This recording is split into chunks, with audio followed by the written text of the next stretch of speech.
সবাই জানেন এবং আন্দোলনের সাথে জড়িত ছিলেন।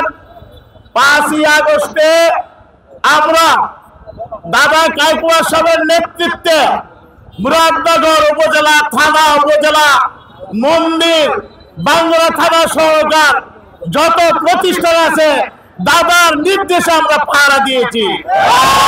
ঠিক কিনা দিয়েছে?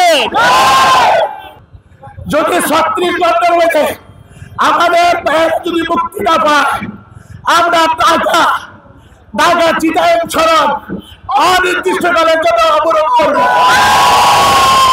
না দিয়ে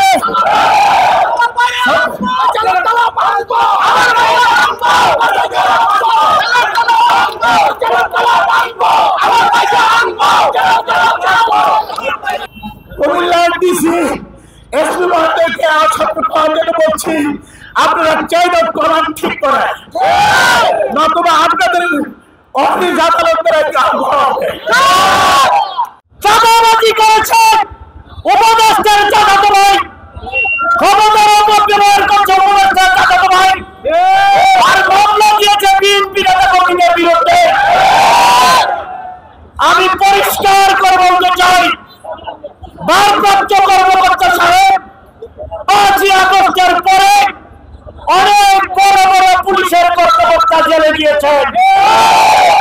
ইতিহাস ভুলে যান না, আপনার কর্মকাণ্ড রেকর্ড হচ্ছে, আমরা আপনার বিরুদ্ধে আবার মামলা করব। আপনি প্রস্তুত থাকেন আইনি মোকাবেলার জন্য। আপনার ষড়যন্ত্রের কারণে, এই উপদেষ্টা আসিফ মাহমুদের ষড়যন্ত্রের কারণে আজকে আমাদের নিরীহ নেতা কর্মীরা জেলে আছে। আমরা ধৈর্য ধরেছি, ছেড়ে দিয়েছি, এর অর্থ ছাড় দেই নাই। আমাদের পিঠ যখন ওয়ালে লেগে যাবে আপনারা বুঝতেও পারবেন না এর পরিণতি কি হবে। ফ্যাসিস্ট হাসিনা দূষণ ইউসুফ আব্দুল্লাহ আহমেদের কর্মীদের উদ্দেশ্যে বলতে চাই, 17 বছর জুলুম নির্যাতন করেছে। 5ই আগস্টের পরে আপনাদেরকে আমরা একটা ফুলের টুকাও দেই না। আপনারা এখন কি করছেন আমরা দেখছি। ইন্টারনেটের যুগ, আপনাদের সবকিছু রেকর্ড হচ্ছে। প্রস্তুত থাকেন, আপনাদের প্রত্যেকটি অপকর্মের জন্য মামলা হবে। আজকে আপনারা দেখেছেন বিগত 17 বছর আন্দোলন সংগ্রামের মাধ্যমে বাংলাদেশ জাতীয়তাবাদী দল, যুবদল, ছাত্রদল, স্বেচ্ছাসেবক দল সহ অসংখ্য নেতা কর্মীর আত্মত্যাগ এবং আত্মাহুতির বিনিময়ে আমরা এই দেশে বৈষম্যহীন একটা রাষ্ট্র গঠন করতে চেয়েছি, যার ফলশ্রুতিতে জুলাই আগস্টে ছাত্র জনতার ঐক্যবদ্ধ আন্দোলনে এদেশ থেকে ফ্যাসিস্ট শেখ হাসিনা পলায়ন করতে বাধ্য হয়েছে।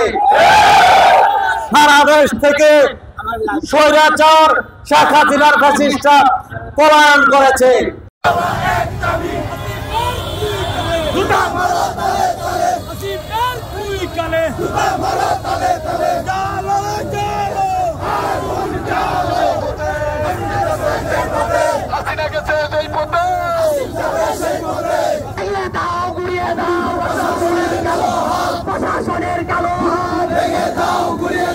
আমার ভাই জেলে কেন? আমার ভাই জেলে